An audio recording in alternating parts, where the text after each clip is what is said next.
You're listening to 90 Day Soulmate with the Relationship Engineers, Jim Gulnick and Lisett Guevara, only on LA Talk Radio.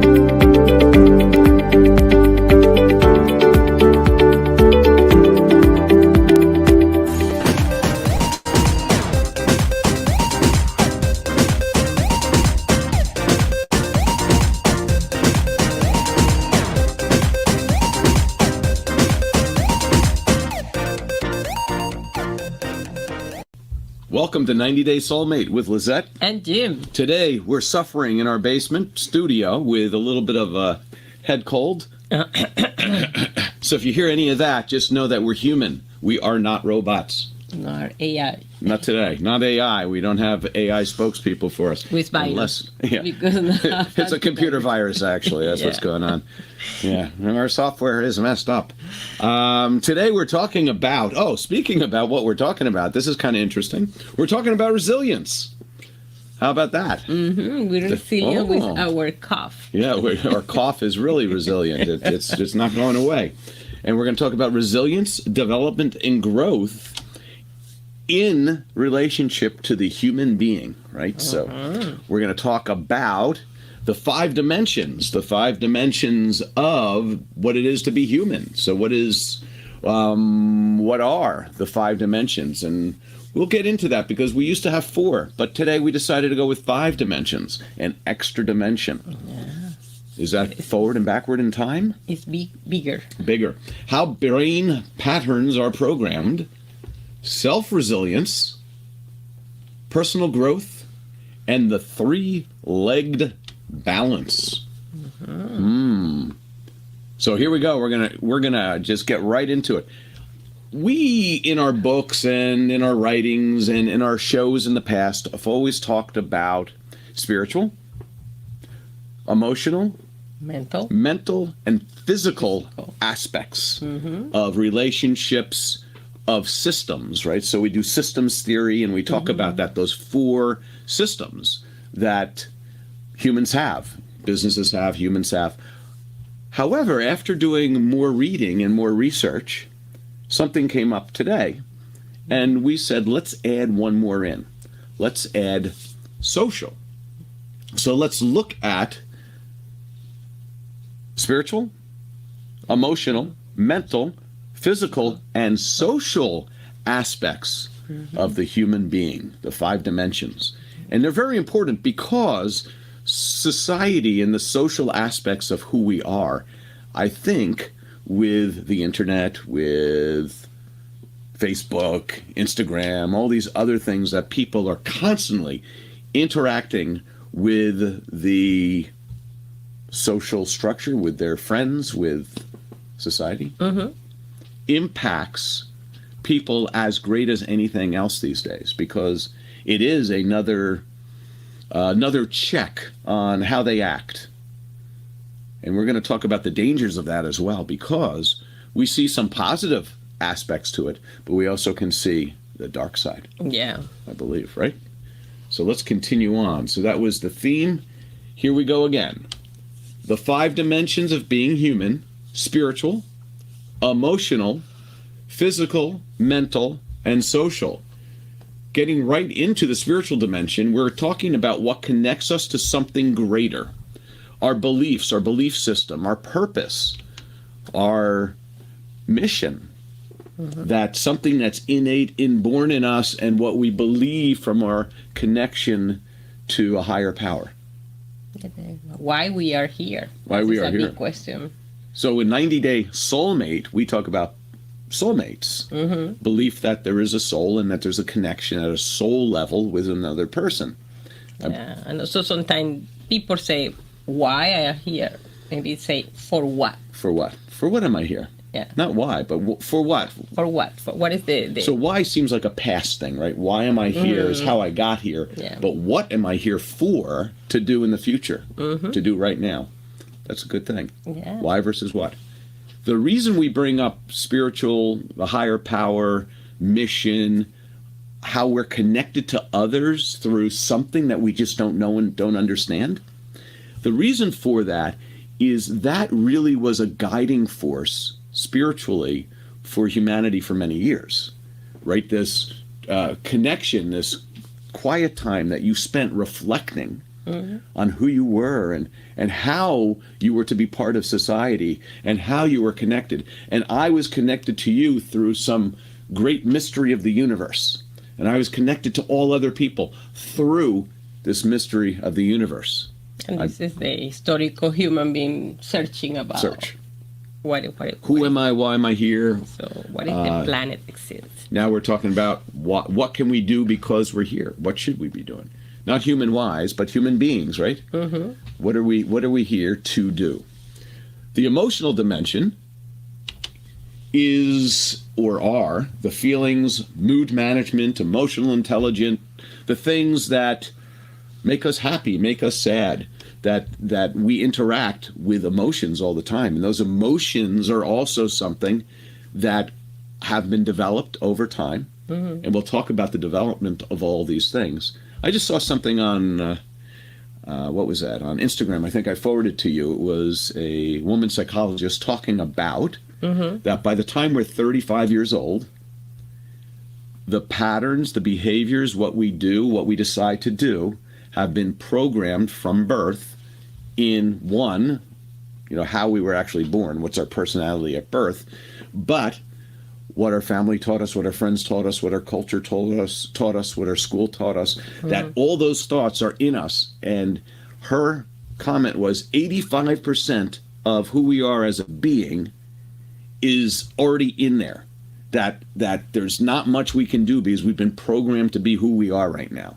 And it's almost like, how do you say that? We're victims, in a way. Yeah, in the way I listen other person, and I prefer believe that he say that when he grew up, the teachers say, no, the first 7 or 10 years when you're a child, that is how you said, you cannot change. You can't change. And then he have a many problem for bad speech, so he now is a speaker. He has problem for sport. That's amazing. So, and he do after 30 years old. So that's so he was able to change after 30. Yeah. Oh my gosh! There's hope for all of us.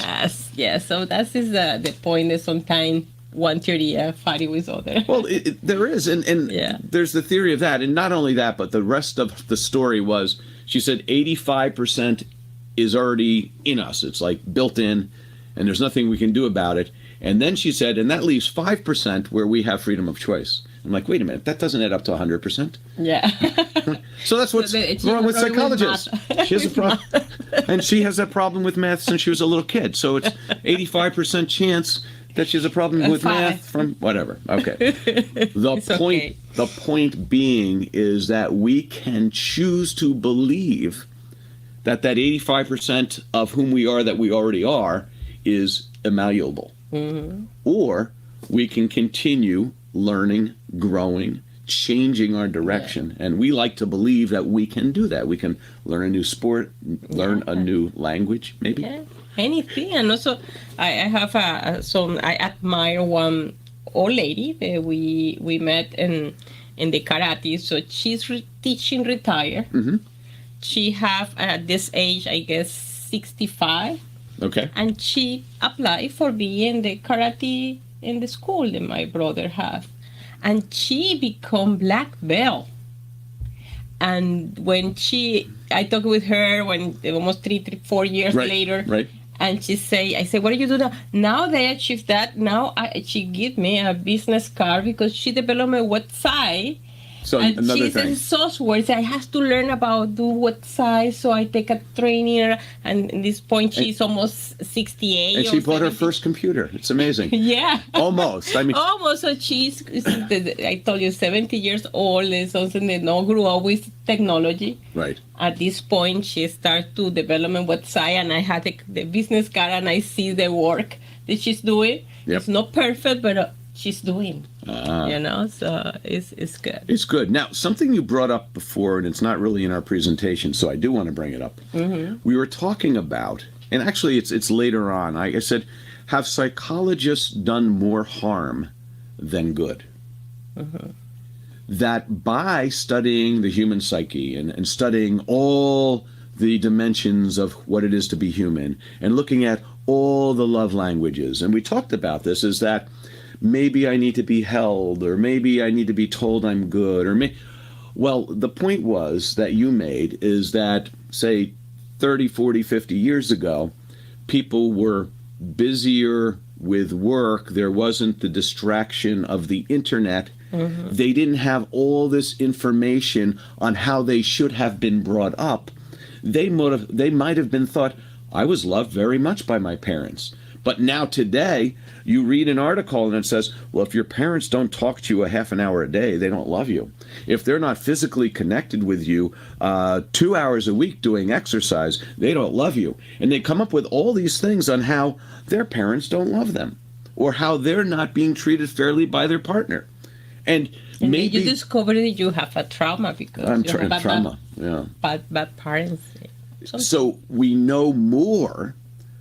But what we know more about is maybe the best way of doing something that we all fall short of. So now we're more disappointed. Yeah, you know? the point in this is also recognize our parents have less information. We have medium, the child have more. So it's some kind of the chain that you can need to understand, be adult, see the picture completed, and not be judgment with your parents. And I'll go back, is they only had the 4 dimensions of being a human, and now we have the 5. The social aspect, the social media aspect, which makes it really, really difficult and confusing. So we talked about the emotional dimension. Let's go to the next dimension, which is the physical dimension, which is our health, physical activity, bodily functions, the things that we relate really with the world. We hear, we see, we touch, we taste. The physical dimension of our reality. So those are other things that are developed. So what I like to look at versus what I don't like to look at, what I like from a standpoint of what I eat, part of it may be the chemistry that I was born with, but part of it may also be what I learned to like and accept. Yeah. So that's another dimension. What's the next dimension? The mental dimension, our cognitive abilities, decision-making strategies, learning and ability to learn, all of that, that's one of the other dimensions, right? The mental dimension, and that's a very important aspect of who we are. A physical thing, a thoughtful thing, a spiritual thing, an emotional thing, and a social creature. The next one is the social dimension. Relationships, social skills, community involvement. I'll add into that social media, where we're connected to our friend chat group, a group of 6, 7, 8 people that we're constantly throughout the day saying, hey, how are things going? Great. How did that work out with your girlfriend? How did that work out with your boyfriend? What's going on with your family? Oh, can you believe that new album hit? It's that social aspect outside ourselves. We're looking for acceptance, and we're also getting feedback on what others think of us. Later on in the show, we'll talk about that, but I think we're going to bring it up right now, is that there's a lot of false expectations set. Many people say that everyone smiles for a picture. They pose, they're doing something fun, and that's what they post in social media. So everybody gives the presentation that things are great, even despite how their life might really be. We start focusing on being accepted and accepting others through social media. We connect to others immediately through social media. Instead of connecting to those people through the mystery of the universe and through our soul, we're doing it through a soulless electronic means. We are connecting to somebody with a soul through this. But have you ever, they talked about people talking to each other versus texting. And I just saw this study yesterday. They said when people talked with each other, they were much happier than when they texted with each other. They said that this had to do with like 13-year-old girls talking to their mother. If they talked to their mother for a half an hour a day on their phone, they would actually get chemicals released that made them happy. Whereas if they just texted back and forth with their mother, they would have the communication, but they wouldn't have that same happiness. And I'm talking about the endorphins and other things that is released. Lower anxiety, raise pleasure by having physical interaction. By having the electronic interaction, it wasn't there. It's a great study. Yeah, yeah. But also in other way is what kind the culture that people have in this, because if you go to how I feel happy or not happy with this, is how many like I have in my post, how many people say good or put the heart or share. So you measure you're successful by some kind the tool the group need to say like, because if I posting something and you don't like what I post, I feel that you don't like me.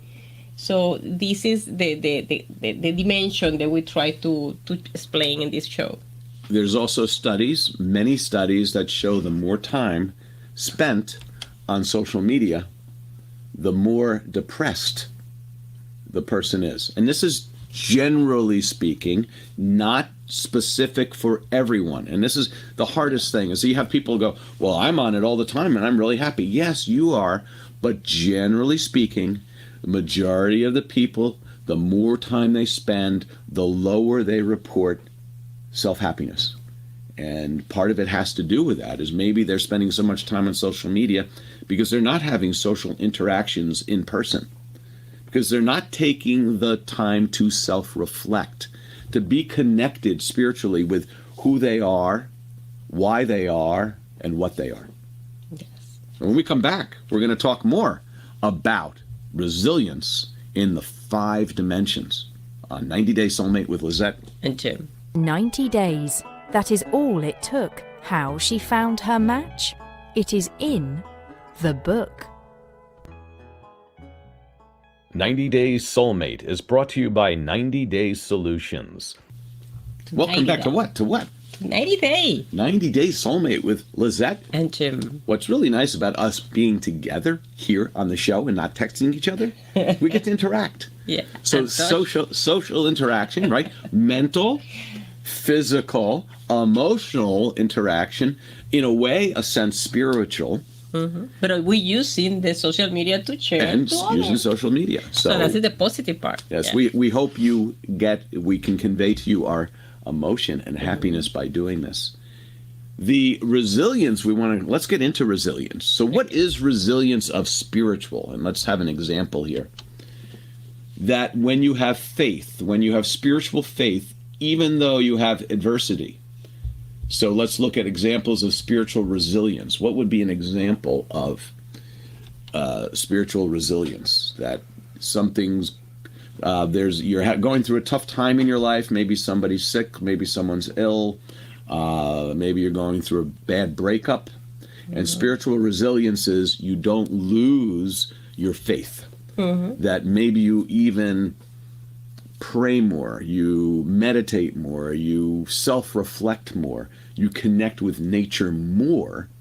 That resilience, these are things that maybe we grow up that way, is that we were taught that in the face of adversity, spend more time spiritually connecting with the universe, with God, with nature, self-reflecting. Also, when COVID, we can see how many people become resilient. So people start to looking for some way to keep going moving based upon everybody's locked out in home with some virus. Yeah? So maybe they start learning about something new. And if we talk about spiritual resilience, it would be, how do I keep the faith that the whole world is not going under by this virus that's devastating? Yeah. So that would be one. Let's continue on with that. So some things you can do to develop, when you're being spiritual or practicing mindfulness and meditation, can significantly enhance spiritual awareness and personal insight. We do have a chapter in our book called Science of the Mind, and in there we discuss how engaging in self-reflection and introspection can transform thoughts and emotions into higher states of consciousness and being. Part of that is, in 90 Day Soulmate, when we talk about the science of the mind, is by doing this introspection, by figuring out who you are and what you want, you're actually creating this positive force for automatic change. You can say it is the law of attraction, whatever you want to call it. It could be that external law of attraction, or it could be how we're born. It could be how the universe works with us, just because that's how it is. Yeah. Right? Yeah, the belief is really a strong tool. Belief is a strong tool. If you believe, then don't believe. It is one belief. There was the other thing I sent you. Yeah. It was really cool. It was a voice, computer-generated voice that said something, and you would listen to it, and you'd have no idea what it said. Then they would actually say what was said. The computer would say it in a way that you could hear it. They would then play the original audio, and you would automatically hear what it said, even though it was distorted. And it blew my mind. I thought they were tricking me by the second time when they played it, actually making it intelligent. Uh-huh. So then I went back to it again, and I'm like, oh, now I can't stop hearing it. Yeah, yeah. But it was amazing. It's amazing how you recognize what you expect, and it can be shown time and time again, from focusing on something, from having a vision board, from being told something, learning something in a book. If you learn something in a book, you then recognize it in real life. So if you want to recognize better quality of relationships, if you want to recognize love, if you want to recognize better relationship with your children, read about it, learn about it, and you'll recognize those times and places where you can use maybe new interactions and new behaviors to connect better with your partner, your children, your friends. It's your own interpretation of the situation, because it's a unique situation, but 3 or 4 people interpret it a different way. It depends of the software that you have in your mind. And many people can't interpret situations that they've never experienced or learned about before. Let's say that again. You cannot interpret a situation that you know nothing about. You try to use everything in your mind that you already know to figure out the situation. But if you've never experienced it, if you've never read about it, if you've never learned about it, you can't even begin to grasp the situation. And also depend of the software that you have. Maybe you don't see situation, you see problem, or you see opportunity. Some people immediately will see, oh, this is what we need to do to fix it. No problem, no worry. And others are like, I don't know what to do. And they cry and throw out stuff. Terrible. So we talked about that. Let's continue on with this. We talked about spiritual resilience. Let's talk about emotional recovery from setbacks. Let's look at some examples of emotional resilience. I think there's one I'll talk about in a minute here. So an example, emotional resilience is often demonstrated by individuals who effectively utilize emotional intelligence skills to navigate through life's challenges. So we've done a show called Impact of Emotions on Health and Well-Being, and it does provide a detailed analysis on how to manage emotions effectively and how that contributes to better mental and physical health. Let's go back to a situation. Person I know that I grew up with, after 30 years of marriage, his wife cheats on him.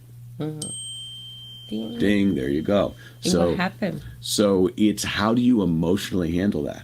Now, you're devastated, and you go through this series of recovery, but it's if you've never had that situation, if you've never read about it, if you're not reading books on emotional intelligence, you can just lose it. And I've been through breakups like that where you just lose it and you don't know what to do and you're so frustrated, and you can go through that.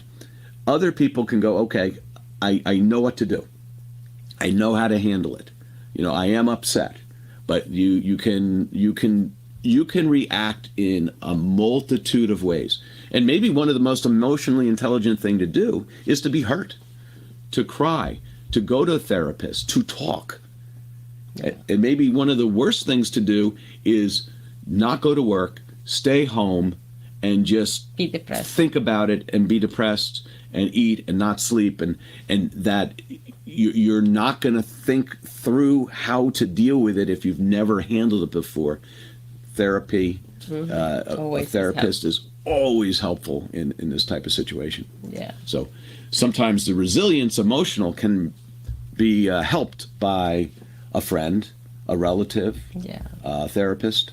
And the one important stuff is when you have this kind of emotion, and I guess that we talk later about the parenting and adult and child. Yes. But emotional is more related to child, because when you are this kind of emotion, sometimes your child is coming through. Yes. And then you need to have the capacity to protect yourself and put the adult in the top and say, what is the adult decision that you need to make when you feel sad, or when you feel angry, or when you feel also excited, because sometimes over happy can be other Another problem. Sure. So all strain of the emotion can resilient can be put your adult in the top. Put your adult, and we'll talk about adult, child, and parent in a little bit. The interesting thing is how you said that is that emotions are child's or children. That we talked about in one of our shows, how you have a stimulus and a response, and what the difference between us and animals is that we have a thought before the response. The bigger the thought, the more thoughtful it is, the more we're using emotional intelligence, the more we're using our adult personalities to deal with it, the less we're acting like a child. A child that doesn't have the amount of thought available, because they don't have the experience, they don't have the knowledge, they don't have anything but almost raw emotion as a young child, they move right into emotion quickly. Yeah. And that as we become an adult, we may still feel the same stimulus, but our response is varied based upon our experience and ability to think about the emotion intelligently. Try to get a better outcome. So we talked about the impact of that already. So here's physical now. Physical resilience, recovery from illness, injury, maintaining health under stress. One of the examples we give is how to do it is engage in regular physical exercise. It will not only enhance bodily health, but also improves mental and emotional stability.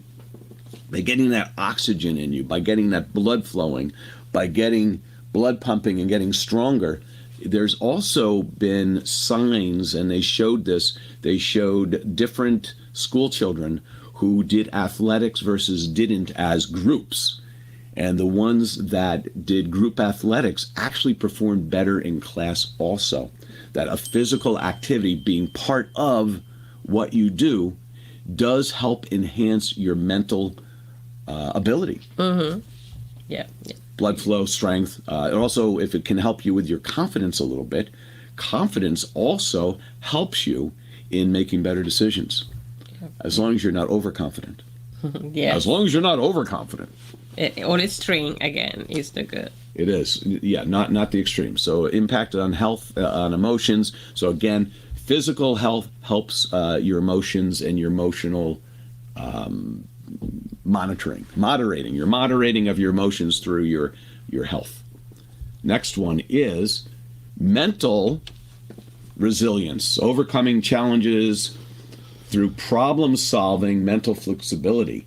Is that by having the ability to solve problems, by reading more books, like we just talked about before. I'll go back to that, is by reading books, taking courses, going on YouTube, learning more about whatever it is you're trying to solve. Maybe it's you've got home problems, or you've got water problems, you've got bug problems, and if you don't have information, go get the information, and that helps you become more resilient mentally in solving that. Yeah. And next time it comes across, great. There's like all these things that we learn, and sometimes it just takes time. Can you change the battery on your car? Can you change the oil? How about lights? Do I need to run wires in the house and do electrical circuits? These are things that over a lifetime, maybe you learn this. But if you never learned it, you may be in a situation where you're stuck somewhere, your battery's dead, you don't know what to do, and you call a service person with a tow truck, and they said, I'll be there in 3 hours, and you're there with your family and you don't know what to do.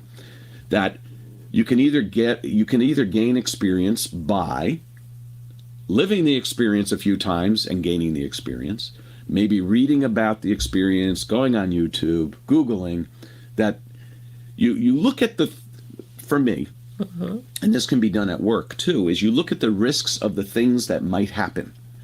And you go, this might happen and it's going to be really bad if it does. You know what? I'm going to learn about it and learn what the proper response is and maybe have an SOP for that response in our documented library. So if this thing does happen, I have mental resilience because I've already thought about it ahead of time.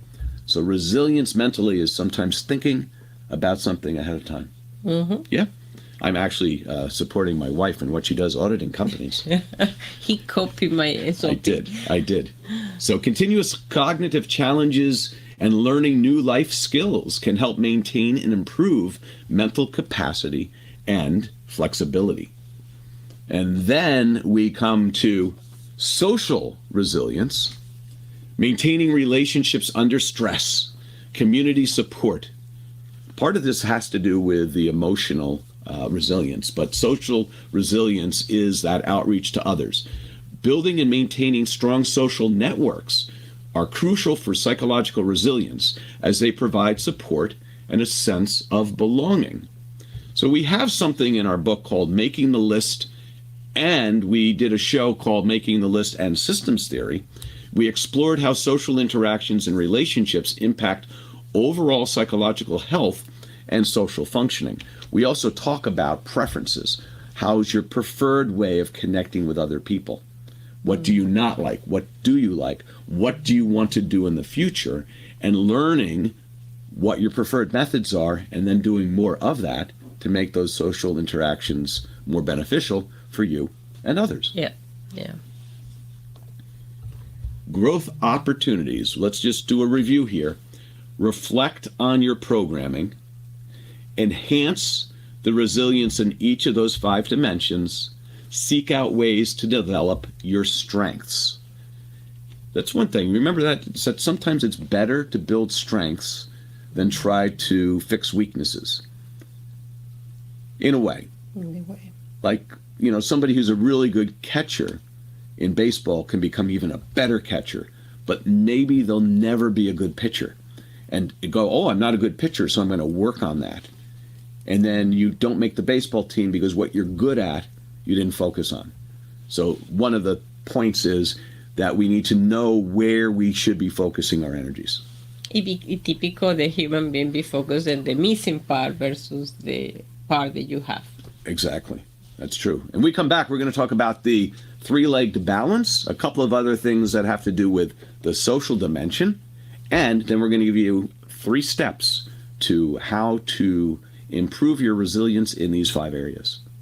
Tired of attracting the wrong type of guy, it was time to give something else a try. She got her computer and started to plan and created a process to find her man. Soon she went on a perfect date. And then she knew it must be fate. In just 90 days, that is all it took. How she found her match? It is in the book. 90 Days Soulmate is brought to you by 90 Days Solutions. Welcome back to 90 Day Soulmate with Lisett. And Jim. Today we're talking about resilience, how to develop it, how to grow it, what it is in the 5 dimensions of being human. Spiritual, emotional, mental, physical, and social aspects of being human. We're going to talk about the 3-legged balance, which is the balance of child, adult, and parent, which is within each of us, in each person. This is not the traditional child, adult, parent that you see in some teaching. I've changed this. We've changed this around a little bit. Conceptually, there's some similarities, but what I'm going to say is that we want all 3 pieces in us. And why do we want all 3 pieces in us? Is that we believe that the child is learning, a learning entity. I'll go back up on screen here. Is the learning entity. They're curious. They're emotionally frail, but they're programmable. And this is where the development of the 5 dimensions can occur. They're also reactive, not given direction. The adult is the logical, emotionally intelligent, even-handed, resilient, objective, and observant part of us. And the parent is the one who's a little bit more subjective. They're teaching, they're telling, they're guiding, they have strong opinions. And this is the stuff that motivates us for growth. They're self-directed, subjective, and most of all, they're protective. So how this works is that we see the child within us, which is what we've been programmed for. That we see that as the adult being the observant person that we are. When we see that there's a gap missing, the protective parent steps in and says, how do I stop that gap? And then that goes back in this iterative process of now teaching the child what it needs to know so it reduces danger. Mm-hmm. So if you look at those 5 dimensions and you look at us as the child, adult, and parent, once again, child is programmable, the adult is observant, and the parent is directive, teacher, and protective, and wants to teach the child things that will make it safer for the child. So we want to look at ourselves being all 3 of those. A lot of people say you don't want to be a child, you want to be an adult, you don't want to be a parent. There's communication classes where they talk about the parent is always disciplining the child, and the child's always the victim. And so they're both negative, and then the adult's the only positive thing. Yeah, and I'm trying to say there's positive everything. The child who is emotional and reactive gives us an indication of the areas in our lives that we may want to have improvement. It also depends on the context, because if you are in one party when everybody play like the glasses and flipping glasses, mm-hmm.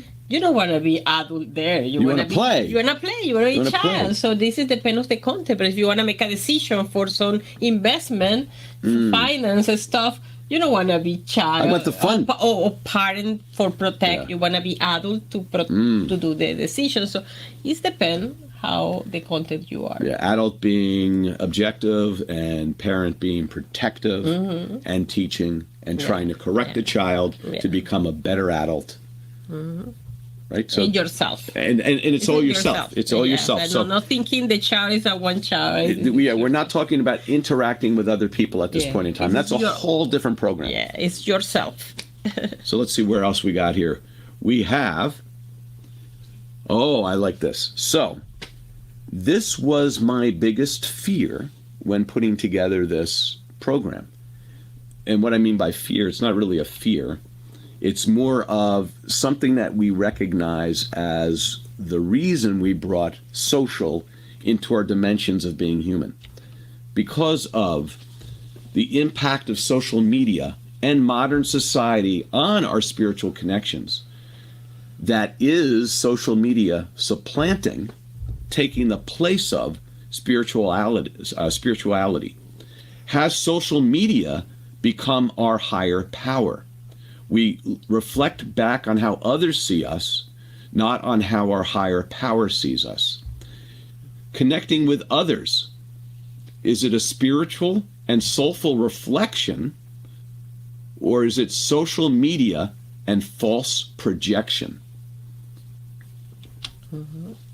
Spiritual and soulful reflection is how we want and how we suggest that we connect with others, is in the spiritual realm, that we don't think of a communication through an iPhone and a text as being a real connection. It's a connection, and sometimes if you need to get some communication back and forth. But that soulful connection, again, when 2 people talk, when that mother and daughter got on the phone and spoke or spoke in person, completely different benefit to each than there was when they were texting back and forth. The spiritual connection, when you put the phone down, I don't know if anyone who's seen studies about children that had behavioral problems, and the parents have taken them off social media, taken their electronics away, and within a few weeks, they're interacting, they're happy, they're playing. It's an incredible disservice that we've done to ourselves by having all this beneficial technology, by having all this information available. As we said before, have psychologists, I'm questioning this, have psychologists made us more depressed? Here are all the things that you should be doing, and you're falling short. You know? Mm-hmm. And again, when we had less information, and, we got up, we went to school. After school, we did some sports. We were in band, whatever. We had no phones, so we went out and we played with our friends. We did hide and go seek. We did stuff. We seemed very similar. Yeah. And we seemed happy. And today I hear more and more people unhappy. The more we know, the more ability to be happy, the less happy we are, because we have this huge ability to be happy. We see people on social media smiling. We see them on vacation. We see them in their new car. We see them projecting themselves falsely. And then we don't live up to what we think others are living up to, and we don't feel as happy. And generally speaking, this is true. I'm not saying you feel this way, but generally speaking. Yeah, and also it's a little contradiction, because we say you need to learn, you need to have more information to do stuff, but also at the same time, depending how you, I guess for this information society, I study, engineering information. I guess the best ability that you need to have is how you filter and interpret the good information. It's in your hand. Yep. Because in the social media, when any kind of information start to grow up the fake information, and the capacity for you the recognize and filter and not be overwhelmed for this is the best skill that this new society need to have, because you can't stop this. This is a big, also with the AI right now, is a big challenge. So the important is how we create, like we call moral data, like what is you figure out what is the good information and what kind of decision you make. So what's good versus what's not good is very difficult. And even things like, there are many memes out there, and I'm sure you all know about this, is like they have 50% truth. Like, this person earns $85 million a year, and they do this, that's not fair, da-da-da-da-da. And then it turns out they don't. They only earn $4 million a year, which is still huge. But by exaggerating what they earn to make their point, they're doing a few things. And it's no matter what, whether it's political, whether it's economic, whether it's social, whether it's healthy, whether it's behavioral, like this person did this. One, exaggerated, one, it can be a complete lie. But once people get into it, I've been filtering out like these news rags that pop up on my YouTube feed that just keep promoting violent stories, and I'm like, I don't want to go, oh, what's this about? I was going to repeat one, but I'm not going to repeat it. And I look at it, and I'm like, this is terrible. Have this feeling in my. You don't? Because I keep seeking them. I search them out. Yeah, No, I don't. Oops, sorry. Okay, so how about this? The impact of information overload. We're talking about overload. The effects of excess information on self-perception and development. Do we spend the time doing self-observation? When there's all this other information out there, are we spending so much time in social media that we're not sitting back and looking about how we are, who we are, why are we here? Selfies versus self-reflection. Are we busy taking selfies or looking at other people's selfies rather than reflecting on us and our own life and where we should be developing? How about objective versus subjective observation? And, as we said before, have psychologists done harm? Mm-hmm. Having studied psychology, I believe in some areas, sure. And I think in other areas we've learned a lot. And it all depends on how it's used. But I think we've got to recognize how much better off maybe we are than we used to be, and stop. What is it called? Stop valuing ourselves on how great it should be, because we're always comparing ourselves to an unrealistic goal, or we're comparing ourselves to stuff in social media, which is fake. Yeah. And really, how are we? And when it comes down to it, get outside, walk around, smell the roses, and you're like, wow, life is pretty good. I don't have to judge my life versus someone else. Or look the opposite way. Judge your life versus somebody in a country where the economy is tough, where there aren't jobs, where there's not freedom to do what you need to do. And I know we're seeing all around the world, and it's different in every country. But I think part of the things we need to value is just our social interaction. And when I say social, I don't mean social media interaction, our interaction with the people that we love, family, friends. You agree? Yes. So our tips for moving forward using neuroplasticity, which still exists even at our age, you can still grow your brains a lot. Learn new material, which then allows you to recognize more new material. The more you learn, the more you recognize, the more you're able to learn, and you can focus. We're going to be biased anyway. Why don't we become biased in a way that's positive? Bias ourselves for learning new positive things. Instead of focusing on the bad, focus on the good. Why not?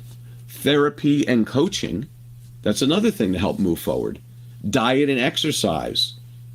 Keep a good diet and exercise. Spiritual and social supportive groups. Being involved socially is always a positive thing. These are things that help. Developing resilience. And these are all things that will develop resilience. What is it? It's the ability to recover quickly from difficulties. Strengthen your emotional, physical, and mental capacities to handle stress and adversity. Keep in mind self-reflected spiritual guidance and social connection. Again, you know what I threw in there? Self-reflected spiritual guidance. Please step away from the computer. Step away from the phone. Using for learn, but not be addictive with spend time. Spend some time with yourself. Yeah. You're pretty smart. You know stuff. You know stuff innately as well that you may not be, you're scared to actually access. Learn about yourself. Yeah. Right? Reflect. What else we got here? Oh, here we are. The final things. Here are our 3 takeaways. End of show takeaways. You ready? Number 1, build strong relationships. Cultivate supportive relationships with family, friends, colleagues to provide emotional support and resources needed during challenging times. Prioritize time with loved ones. Join groups with similar interests. Offer help to strengthen connection. Live, in person, on phone, not through chat groups, not through recorded video, but connect with people live. You'll feel a lot better. What's next? Oh, a growth mindset. Adopt a growth mindset by seeing challenges as opportunities to learn and grow. Emphasize the belief that abilities and intelligence can be developed through dedication and hard work. Set realistic and challenging goals, both of those. Learn from setbacks, apply lessons, celebrate progress and small victories. Oh my gosh, that was last week. We talked about that. That when you celebrate a small victory, do you remember what we said? Yeah. Is you train your brain to crave the endorphins and the chemicals when you so when you celebrate a small victory, you've now trained your brain to look for things that release pleasure chemicals. That if you don't celebrate small victories, you're telling your brain that all this hard work yields nothing. But by celebrating small victories, you are programming your brain, like Pavlov's dogs, to salivate at the sight of the work you're doing to improve your situation. I'm excited about that. Are you? Yes. And then number 3, enhance problem-solving skills. Improve your problem-solving skills helps to manage and reduce the impact of stress by developing effective strategies to tackle objectives. Break down problems into manageable parts. Engage in activities that challenge problem solving. Seek advice for complex issues. Seek advice for complex issues. Those are the 3 things that we suggest to help with resilience. again, I want to go back to, I think today I was profoundly impacted by when you learn something, it gives you the ability to see something. And once you see something, you can observe it, you can then rationalize it, you can then know how to deal with it, and it helps you grow in the direction you want. Yeah, it's amazing. It's almost opening a new door in your brain. It does. With that,